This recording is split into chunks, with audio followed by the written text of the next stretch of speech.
Yes, we're here at one of the main barricades at Independence Square, also known as the Maidan. You can see the men who've been up all night here to defend it in case the riot police came.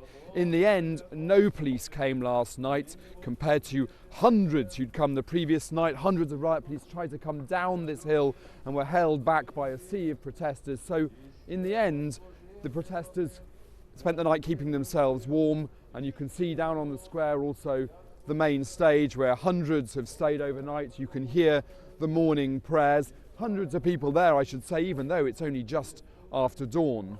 Overnight, the US Defense Secretary Chuck Hagel said that he'd spoken to his Ukrainian counterpart Pavel Lebedyev and implored him not to use Ministry of Defense troops against the protesters, though in fact we've never seen any Ministry of Defense troops here. What we have seen is troops from the Ministry of Interior. And you can see the sense of permanence down here on the Maidan. Medical tents, firewood stored for the cold nights, generators, tents everywhere where people are staying the night, where they're making food and storing equipment.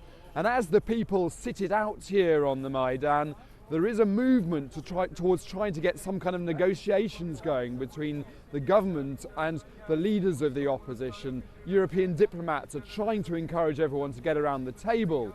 President Yanukovych said last night that he was ready for talks, but the opposition say that they need to have some of the demands of these protesters met before they'll sit around the table with President Yanukovych.